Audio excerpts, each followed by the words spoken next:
Namaste and good morning, everyone. Let's start our Tuesday Mahabharata class with the prayers.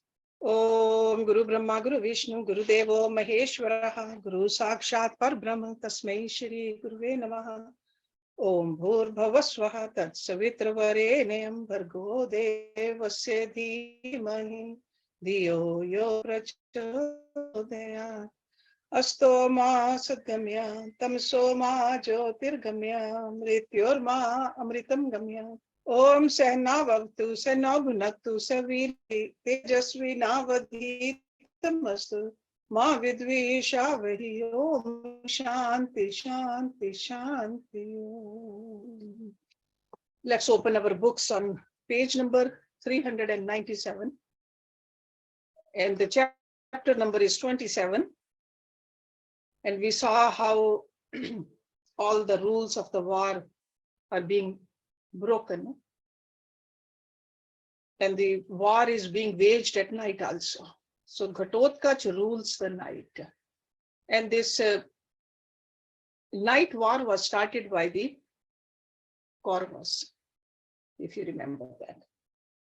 So Ghatotkacha, who's Ghatotkacha? Is Bhim's son. So Duryodhana sees his soldiers flee one side of the battlefield.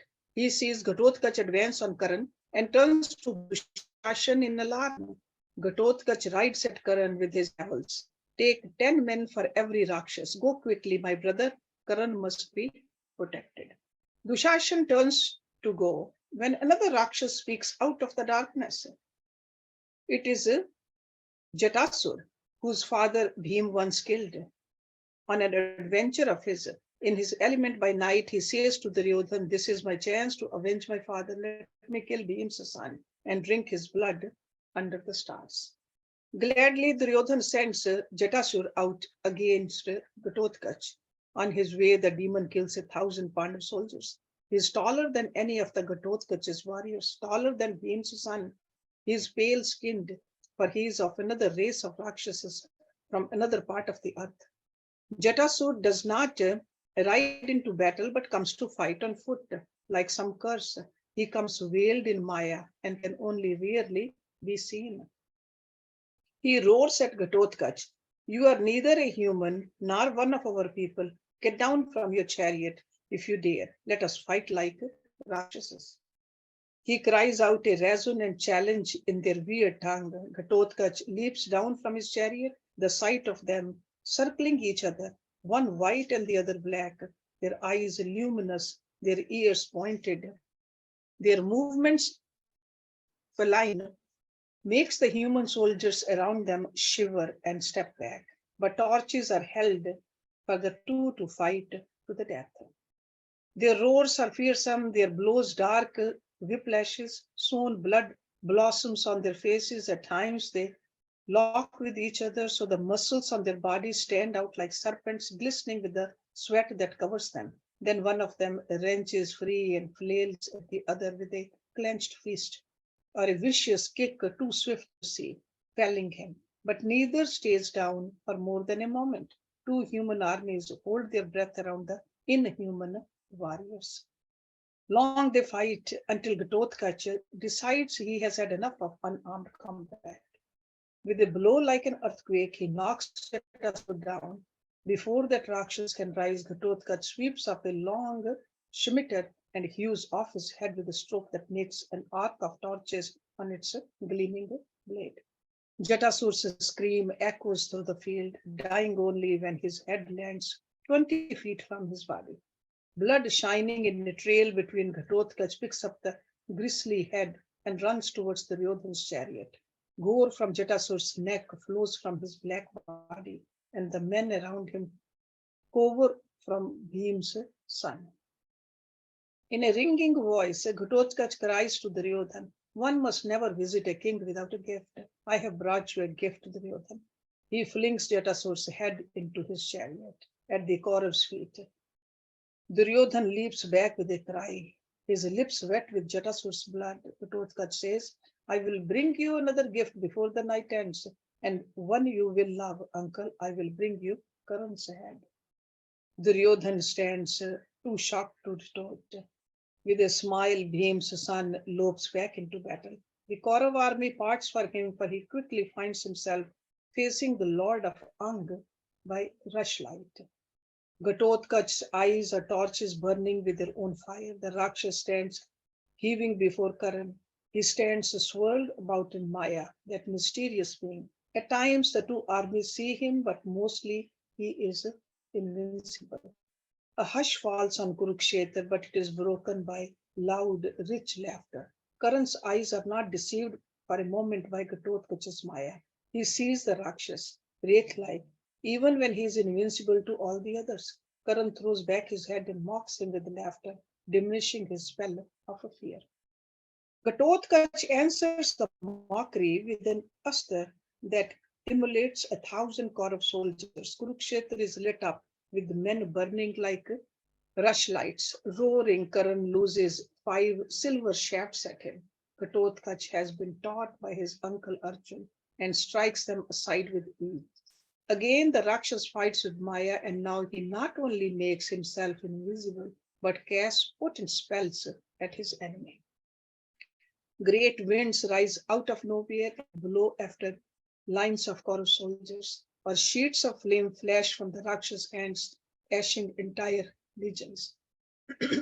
Karan douses fire with rain, he stills tempests with unerring shafts that put out their storming eyes. Karan is effulgent on Kurukshetra with the light of his father. His bow is a sliver of the sun in his hands. And the battle against Ghatotkacha isn't a duel merely of the earth. All around Karan, his soldiers run, screaming in terror of the Rakshas, or they are slain by his sorcery. Karan himself stands unmoved, his arrows a ganga of flames on his hands. Ghatotkacha is quenchless. One moment he fights with sharp wooden shafts from the ground, and the Karan is hard pressed to hold him off. The next instant, the Rakshas treads air with Maya invisibly, and now his arrows are astras of sinuous darkness. Karan fights at the limits of his prodigious ability, for his very life. Ghatotkacha is everywhere. He is all the night of 1,000 forms, 1,000 fears. When Karan pierces his Maya in the air, in a flash he assumes some monstrous shape on the ground, goes among the Kaurav soldiers as a beast. Duryodhan watches from a safe distance in concern. It does not seem even Karan will be any match tonight for Ghatotkacha. Only the most intrepid soldiers continue to stand around the two, holding torches for them to fight by, but to be anywhere near is to court death. Then another demon arrives, tall and feral, on Kurukshetra with a hideous army, while slouching beasts march behind the pale stranger, and surely never before since the earliest days would such fiends have dared to approach a Kuru king without being slain on sight. It is the Rakshasa Alyudha, whom even his own kind shun, come to offer his services to Duryodhan. The creatures that march in his yowling, glibbering legion are monsters that never show themselves when the sun is up. Bhishma would not have let these devils near the army of Hastinapur. The desperate Duryodhan senses an ally and welcomes him. In sibilant tones, the Rakshas says, I am Alyudha. Tirmala and Bak were my kin. Bhim slew them all, and I have come for revenge. I hunt only by dark, so I waited until you fought under the stars. He bears his fangs in a grin that makes even Duryodhan's skin crawl. Hidimbi belonged to us all in the one, but Bhim took her for himself, and he is not even one of us. Their child is a monster of neither your kind nor mine. He is an unnatural thing, a blot on the face of the earth. He must die, and Bhim must die. I, Alyudha, have come to drink their blood. If he were not so repelled by the stench of his Rakshasa, Duryodhan may have clasped the devil to him. As it is, he cries, welcome, Alyudha, to the army of Hastinapur. Bhim's son rules this night, and no one can stand before him. You have come to be my savior. Look where Ghatotkacha burns my army. Go, friend, kill Bhim's boy, and you shall find me forever grateful. Karan is by far the finest archer in the Kaurav army. He is a legion of marksmen by himself. He is better than Ashwatthama, Drona, Kripa, and Kritvarman. He is better than all of them together. Long ago, Yudhishthir glimpsed Karan's genius at the tournament in Hastinapur, and he knew this was the greatest bowman in the world. Yes, even greater than Arjun. Ever since he has dreadful Karan, now in this naked midnight of the war, Karan dominates Kurukshetra with his immaculate gifts. Yet the one who confronts him tonight is a match even for him. Contains Karan, and even as he slaughters the Kaurav army. Alyud comes into battle, his malignant platoon streaming behind him, Rakshasas shambling on all fours, their eyes green slits. Ghatotkacha greets the force of demons with weapons of fire and wind and braids of lightning that streak along the ground through their lines. Raising their evil faces to bay at the enemy, the Rakshasas come on in a wave, unmindful of their own that fall screaming among them, torched. Soon Ghatotkacha is contained, since now two powerful enemies assail him at once. For all his rank appearance, Alyud is a warrior, his courage boundless. He is also impervious to most weapons, calmly plucking them out of his milk white skin. Then he comes on again, death at his bow, his curved sword, and his fangs and talons be used to tear down those who stand before him. Alyud quaffs the blood of the men he kills, and soon his lean form is covered in deep scarlet, shining slickly by the torches. Bhim sees his son beset by two enemies and attacks Alyud with a gale of arrows. Seeing the father come to battle, Alyud turns away from the son, his army eddying around him. He rushes, snarling at Bhim. By dark, the demons have better of Yudhishthir's soldiers. Supernatural fear numbs the Pandav legions. The Rakshasas kill them with fangs and claw, with sinister weapons and sorcery. Alyud and Bhim face each other at the heart of all the blood flying. Bhim is bemused by the Rakshasas' Maya. The duel against an enemy who is seldom visible is not one he relishes. Alyud smashes the Pandav's chariot. Bhim leaps down from its ruins, and the two fight with maces. At the edge of the war, Krishna turns to Arjun. We must go to Bhim. Arjun comes to battle like a spirit of light. Krishna pilots his chariot straight to Ghatotkacha's side. Arjun engages Karan, while Krishna cries to Bhim's son, your father needs your help against Alyud. Fly to him. Karan makes to pursue Ghatotkacha, but Arjun raises a screen of arrows in his back. Roaring, Karan turns on his brother. Ghatotkacha flies out of the sky at Alyud. Like the heart of the midnight wind, he swoops and hacks off the white Rakshasa's head with a bright blow of his sword. Alyud's blood sprays across his own people with the force of Ghatotkacha's arm. It is as if they have all been slain with that stroke. Panic takes them.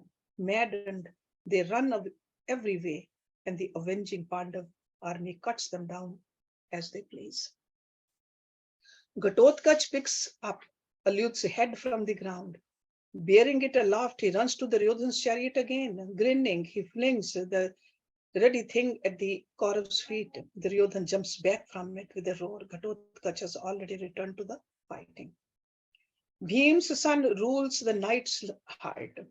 He massacres the enemy as not Bhim, Arjun, Satyaki, or any of the others have yet done. He burns them, he blows them away, poisons with astras, with subtle, deadly maya, so they hardly know they have been killed.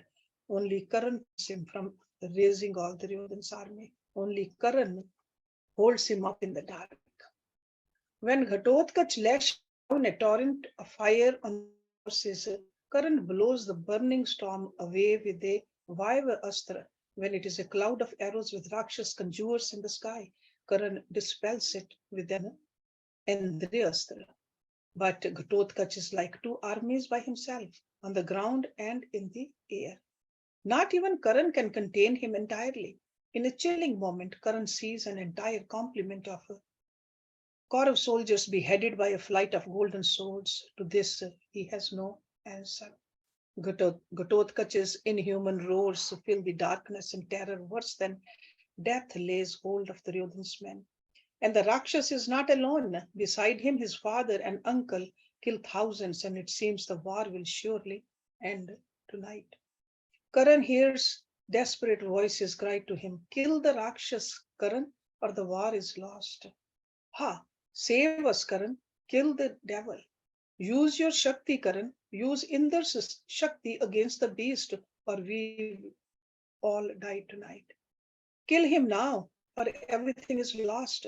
Karan hears Duryodhana's desperate cry. The Shakti, Karan, the Shakti, or we are doomed. Next chapter, Indra's Shakti. Karan lays his hand on the Shakti before him, and it begins to shine like a piece of a star. His chariot is lit up blindingly. As he picks up the weapon, he hears the echo of another voice above the tumult of the armies. Giving Karan his Shakti, Indra said, "You can cast it only once against just one enemy. Whoever he may be, he will die, but then the Shakti will return to me." Karan had replied, "I need to use it only once.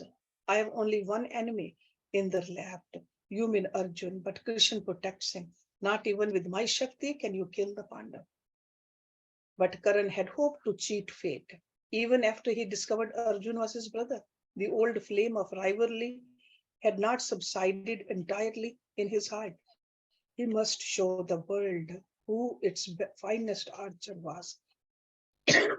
Bhishma, Drona, and the others all said it was Arjun. He knew they were wrong. He would prove them wrong. Even now his hand rests reluctantly on the Ayudha.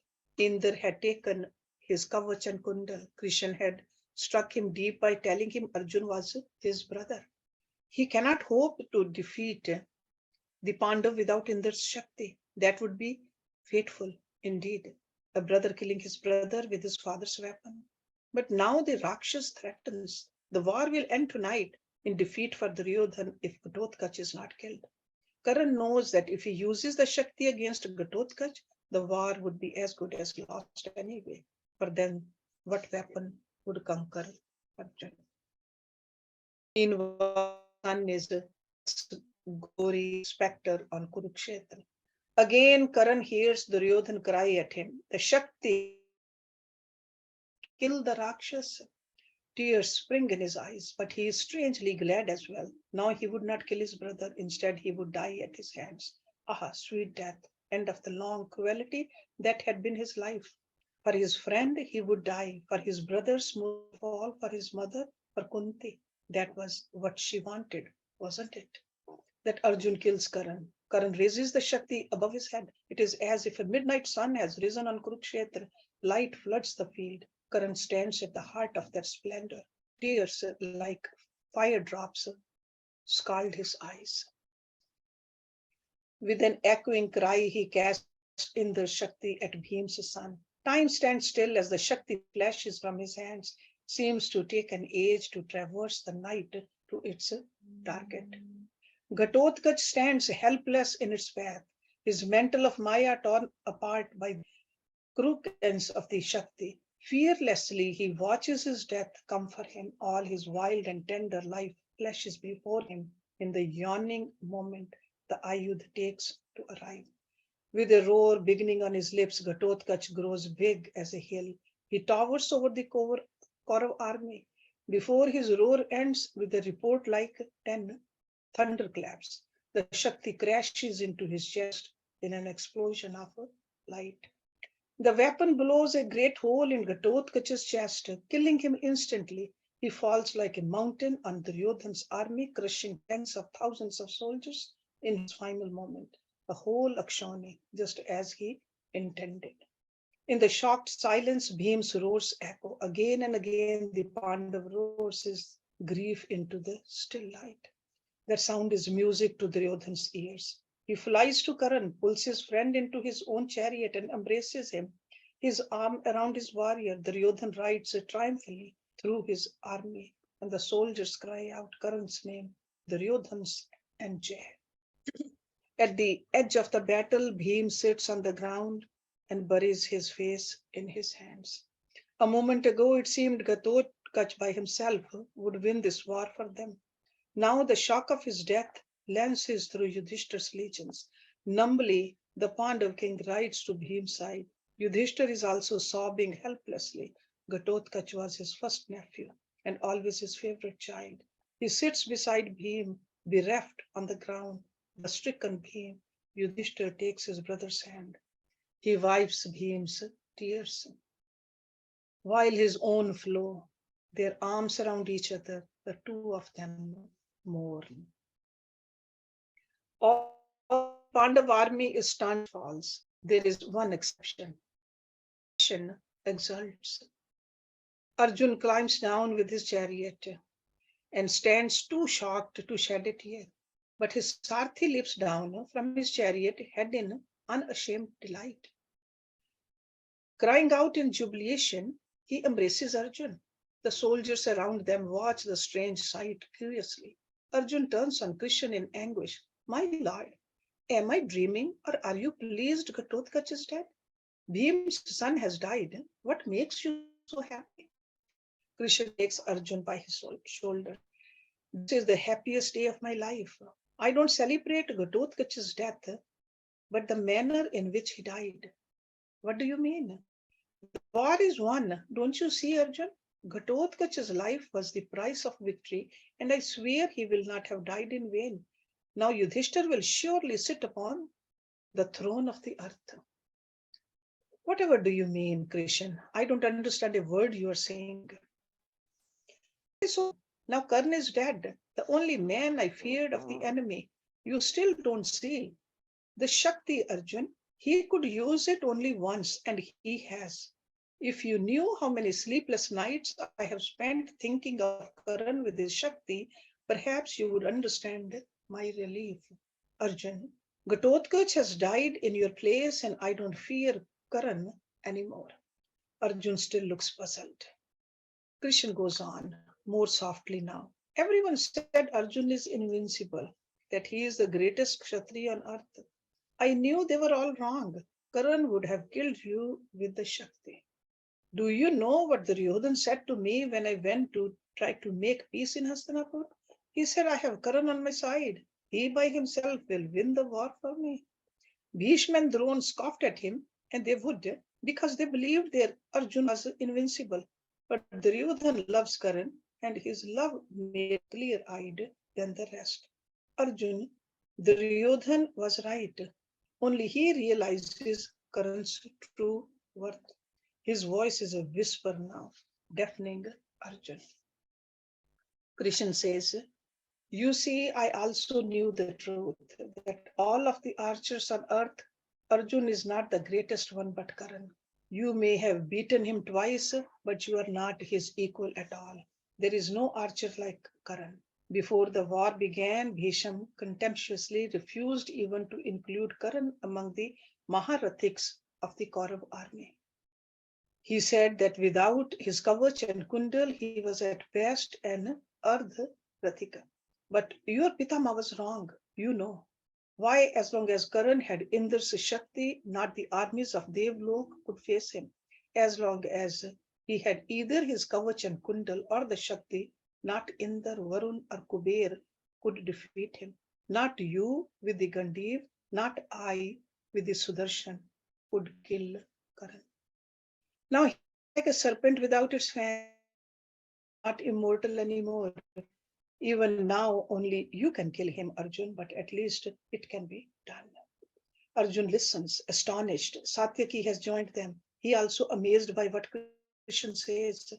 The Dark One goes on gravely. Karan is the most misunderstood, most demeaned man on earth. You have no idea who he is, what he is. Ah, he is like the sun at noon, too bright to gaze upon. Arjun, this enemy of yours is not just the best archer in the world, but the most pious, noble man on earth. Why? Those who know his heart will claim he is as great as Yudhishthir, greater, who has suffered as Karan has. You fight have always had one another to take comfort from, but during your trials, but whom does Karan have? He is alone, and alone he has borne his torments. But the time draws near for his anguish to end. In the only way it can, it is time for great Karan to die. Without his Shakti, you can kill him. Only then will this war be won, and Yudhishthir sit upon the throne of the world as he was born to.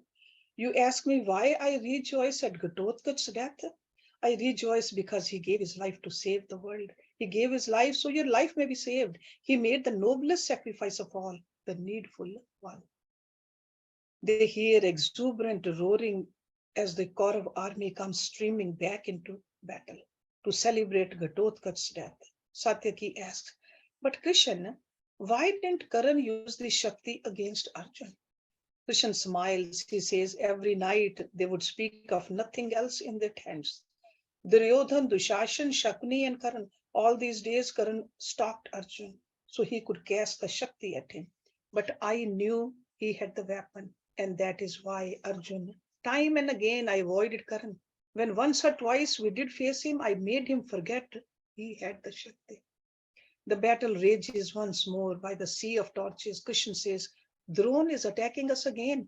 His soldiers are wild with joy at Ghatotkacha's death. Come, we must rally our forces. Some way off, Yudhishthir raises his tearful face and whispers to Bhim, my brother, Drona rides at us again. I feel too faint to come to battle. Bhim, go and face the Acharya. He will take great toll of us if he isn't contained. Heartbroken and radiantly brave, Bhim wipes his eyes. He clasps his brother once tightly and then goes out to vent his sorrow on the enemy. Yudhishthir sits slumped against his chariot wheel, sobbing desperately now and again. When Krishna comes to him, he finds the gentle Pandav has fainted from a grief he cannot support. Gently, Krishna wakes his cousin. He says, this weakness is not for a Kshatriya and a king. Your army depends on you. Every man in it fights for you. You must master your sorrow. All will be lost if you succumb like this. Yudhishthir fetches a sigh. His eyes still stream and he says, Krishna, I know, nothing is certain in war from moment to moment, but won't I be the worst sinner if I don't grieve for my precious child, my sweet Ghatotkacha? Let me recount at least once all that he did for us, and so quietly, with never a thought for himself. You did not know him as I did Krishna. He was so loving, more than any other child in our family. He was the first in his generation, and I loved him twice as much as I do Sadev. And ever since he was an infant, he was especially fond of me. Krishna realizes he must allow Yudhishthir this expiation of remembrance. Softly, as if to himself, Yudhishthir goes on. He spent his childhood with us, and he was such an intelligent boy. He learned everything so quickly, Krishna. The Shastras from me, archery from Arjun, fighting with the mace from his father until he went away with his mother. Later, when we were in exile in the Kamik one, Ghatotkacha heard Arjun had left us to sit in tapasya. He knew how much we would miss our brother, and he came there and spent some months with us. How thoughtful he was, and such a joy, always self-effacing and so resourceful. On Himvan, when Draupadi and I could not climb up to Badrika ashram, Bhim summoned Ghatotkacha. He came with his people, and they carried us on their backs and flew to Narnarayan's ashram. Since the war began, he has been with us. You saw how he fought, how bravely, how carelessly of his own life, and not for kingdom or any desire for it. If he was alive and we won, he would only have gone back to his jungles. Power and kingdom meant nothing to him. He came to fight just out of love, and he who least deserved to die has been sacrificed to this gruesome war. Oh, how will I ever know happiness again when my pure child is dead? When Abhimanyu was killed, none of us was near him, but Ghatotkacha died before our eyes. What was the point in killing Jayadratha for Abhimanyu's death? Drona and Karan were to blame, and they have not paid for what they did. Even now, no one speaks of killing Karan for what he has done to our precious child. Then rage grips Yudhishthir. He rises, quivering. But I will not leave him alone. I will avenge my Ghatotkacha tonight. Not looking back at Krishna, Yudhishthir climbs into his chariot. Krishna runs to Arjun. In this mood, Yudhishthir must be guarded closely. In alarm, Krishna and Arjun watch him make his way round the rest of the army. He means to ride at Karan through the Kaurav ranks. They pursue him as swiftly as they ran. Suddenly, a glowing figure looms before Yudhishthir's chariot in the light. His horse is rear, neighing in the fear of the dark. Mat haired apparition that bars their way. Tossing their manes, they stop still before that wild and holy one. Vyasa says quietly to his Pandav grandson, Ghatotkacha's death was written long ago, Yudhishthira. He was born to die for you. You must not give into sorrow. All your army depends on you. If Karan had not killed Ghatotkacha with the Shakti, Arjun would have died by it. And then this war would really have been in vain. For then not you, but Duryodhan would have sat upon the throne of the world. Yudhishthir stands, hands folded, his good sense slowly returning to him. Vyas continues, just 5 days more, Yudhishthir, 5 days more, and victory will be yours. 5 days, and you will be lord of the earth, and the light of Dharam will shine again in the dark world, and those whom you want to see punished for what they have done shall be dead. Go back to your brothers. You will achieve nothing like this, except getting yourself killed, and if you do, everything will truly be lost. Yudhishthir shivers when he realizes how close he has come to destroying himself and his sacred cause. He bows to his grandfather, who vanishes before him as mysteriously as he appeared. Krishna and Arjun ride up beside Yudhishthir. Together they turn back the way they came, and a moment fraught with the danger passes. Next chapter, Drona. The two hosts rush at each other by torchlight, and the killing begins again. The air is shrill with the screams of 1,000 dying men, thick with the roars of their killers. But past the midnight hour, deep tiredness is upon them all as well. They have been fighting since morning, and there are those that actually fall asleep where they stand and have their heads struck off by an enemy almost as exhausted. Arjun's voice rings out above every other sound of battle. All of us are tired. I say we should sleep an hour or two before we fight again. Shouts of approval from both armies greet this. Not waiting a moment, every soldier on that field lays down his weapons, lies on the blessed earth, and lets sleep come over him. Some Kaurav soldiers cry before they fall asleep, God bless Arjun for his mercy. Then soon silence, only a sea of breathing heaves against night's deep quiet. Kurukshetra lies darkling, the child that has sobbed itself to sleep, scarlet trails on her face. The sleeping and the dead lie side by side, indistinguishable. A moon, the hue of blood, rises high over this spectacle, a cardinal lotus blooming in the sky. As Somdev climbs higher, his ruddy complexion fades and Kurukshetra is bathed in silver light. There is one man who does not sleep tonight. Drone sits alone at the edge of the field of death, and a profound sense of doom is upon him. At night's missile thought, all his life plays itself out phantasmically before his eyes. He sees himself as a boy again, his idyllic tutelage in his father Bhardwaj's ashram. He sees Drupad beside him, also a boy. He hears their innocent voices, full of wonder, full of love. Tears will Tears well in Drone's eyes and roll down his cheeks. Then later, Ashwatthama is a child. His father hears him ask in his lisping voice to taste milk. An uncanny breeze starts around Drone, plucking at his face. He sees himself come to Drupad's court, hoping to find a new life, most of all for his son. For the first time, he tastes the hubris of kings, their selfishness. Drupad breaks his heart with scorn. Even then, he could have turned back to the natural forest. That should have been taste enough for him to realize he did not belong in the world of power, the harsh world of the Kshatriya. But he was young and rash. He took the wrong turn. Thirsty for revenge, he went to Hastinapur. Now alone here in the outer darkness, he sees it all so clearly. He sees his terrible mistakes, the first steps on the road to sin. He was a Brahman. He did not belong in the court of a Kshatriya king, least of all as a teacher of archery.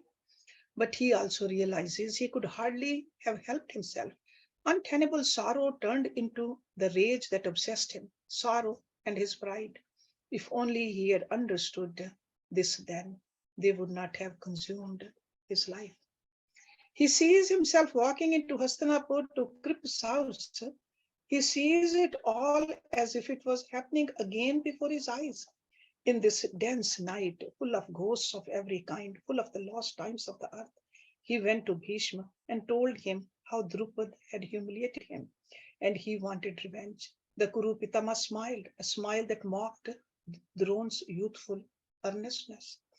Quietly, Bhishma said, "You have come to the right place. I have 100 grandsons, all eager to learn archery." Drona stayed on in Hastinapur. The demon revenge possessed him, and he did not think what he was sacrificing for it.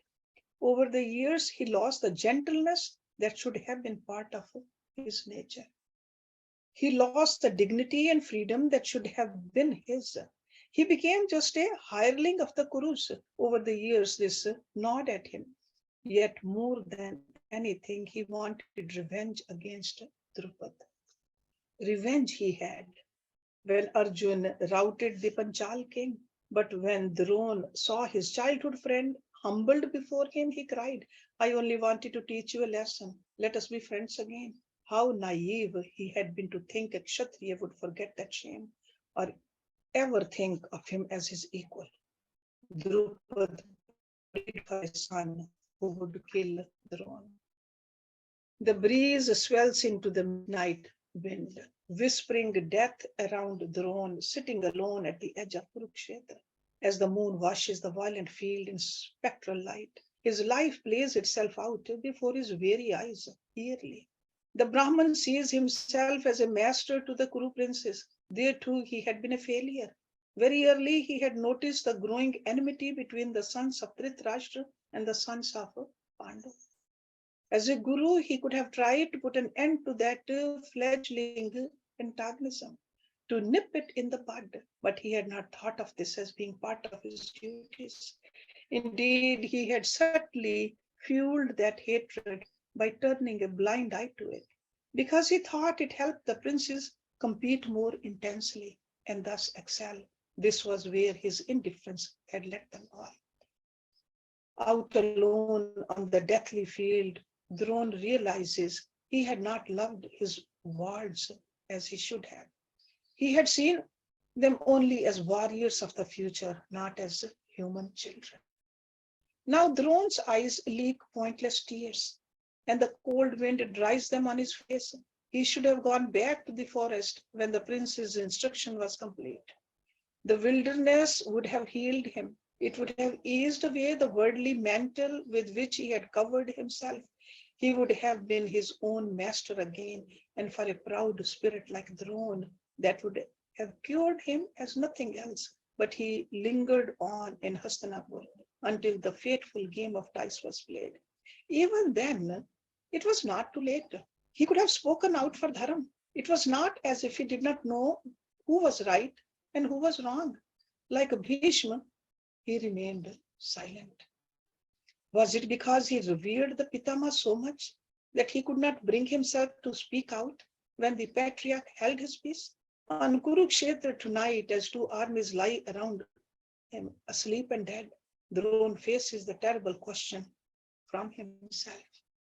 He shivers in the dark wind which seeps into his bones. Drona feels what can only be death's fingers brush his cheek, and is filled with remorse. He remembers how Duryodhana came to him after the Pandavas left for the forest, swearing revenge. Duryodhana was afraid his cousins would attack Hastinapur. Even then, the Acharya could have redeemed himself. Instead, he rashly promised the Kaurav prince that he would fight for him. More than any other, that promise had sealed Drona's fate. There was no turning back for him. Now, too late, he sees that a deep sense of inferiority had led him down the path to ruin. Then the war began, and Bhishma fell. Drona became Senapati of the Kaurav army. How proud he had been. No turning back, the cruel night mirrors his mistakes without mercy. Drona sobs like a boy when he thinks in shame of how he agreed to take Yudhishthir captive. Even that was as nothing compared to what followed. He remembers the Chakravyu. He sees every chariot and foot soldier of it with the pitiless clarity. He sees himself weave that web in cold blood to snare a child. And why? Because Duryodhana taunted him, saying he did not fight as he could. He had known very well that only Abhimanyu could breach the view. It was as if he had stolen into Arjun's son's tent and stabbed him into his sleep. And Arjun had treated him as a father, looked up to him even when he fought as Duryodhana Senapati. What had he said as he flashed by on his way to kill Jayadratha? You are not my enemy, you are my Guru. But Bhim had not spared him the truth. The night burns Bhim's words like hot knives in his soul. Once you were our Guru and like a father to us, now you are an enemy, just another of Duryodhana's minions. Suddenly a voice speaks out of the night to the Brahman. Duryodhana says, Here you are, Acharya. I have been looking for you. Quickly, Drona wipes his tears and turns to his king. By the light of the moon, for the first time he sees Duryodhana as he truly is, a beast of darkness, his eyes full of evil.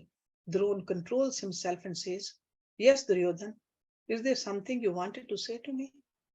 His voice cold and mocking as ever, Duryodhana says, Nothing new, Acharya, only what I have been saying to you all these days, since you became our Senapati. You have asters that can raise the enemy whenever you decide that you will win this war for us. But Arjun still rules your heart. Did you see how many of our men he killed today? You hardly tried to stop him. Drona, you must make up your mind if it is the Pandavas you fight for or us. Drona growls. I have always done my best for you, but you know as well as I do that it is a crime to use the Devastras against common soldiers. His eyes malevolent, Duryodhana answers his master with silence. Drona sighs. I've already sworn I will not remove this armor from my body until I have killed all the Pandavas and Kakes. But you are my king, and I am your Senapati. I will obey you if you command me to use the Devastras against common Pandav soldiers, so be it. My life is hardly worth living anymore. And with this final crime, death will come for me, though I know that is of small concern to you. But listen to me, Duryodhan. I too have something to say to you, which I have said before. Not with the Devastras or any weapon that your warriors possess can Arjun be killed. No Kshatriya that fights for you, all of them together, can bring him down. A tremor of resentment ripples through the Kaurav. He says, We will bring down your Arjun, Acharya. Between Karan, Dushashan, Shakni, and me, we will kill your great archer. Drona smiles more scathingly than anything he can say and does not reply. Duryodhana continues, From now, let us divide our enemy into two. We four will take one half and ride against the Pandavas, and you take the other half. Fight if you will, Acharya, or stand aside and contemplate your Arjun's greatness. Drona smiles. I wish you well, Duryodhan. You have lived a full life, so you need have no regret as you set out on this brave mission. Only when you face him yourself will you discover who Arjun is. Until then, you won't believe what I say. There is bitterness in the Brahman's voice. You have always been suspicious, never knowing who loves you and who does not. He laughs. But I am forgetting you are a Kshatriya born in the house of Kuru. It is only natural that you want to fight Arjun yourself. I wondered why you hardly fought all these days, while all around you hundreds of thousands died for your sake, for the sake of your greed. After all, what have you to fear? When your uncle goes into battle with you, the mighty Shakuni, the one who has brought us all to this pass, the master of the dice board will do what no Kshatriya has yet. He will vanquish Arjun in battle as easily as he did Yudhishthir at dice. Drona laughs again grimly. Yes, how often I have heard you say in your father's sabha, we three, Dushashan, Karan, I, are enough to kill the five Pandavas. Your time is here, Duryodhan. You have drunk deeper from the cup of pleasure than most kings do in 10 lifetimes. You have wielded power as no other man in the world. And yes, you have been generous to those whom you love. You have done much good as well. And as far as I know, you are not in debt to anyone. So go boldly and fight the Pandavas. You have tasted everything that life has to offer someone like you. Now die gloriously at your cousin's hands. Drona gets up and walks away from Duryodhan, who stands gazing out into the night for a long time after his Senapati has gone. It's the end of that chapter. And let's stop it here today. Oh, Purnamada Purnamidam Purnat Purnam Udachyate Purnasya Purnamadaya Purnameva Vishishyate. Om Shanti Shanti Shanti Om. Thank you very much.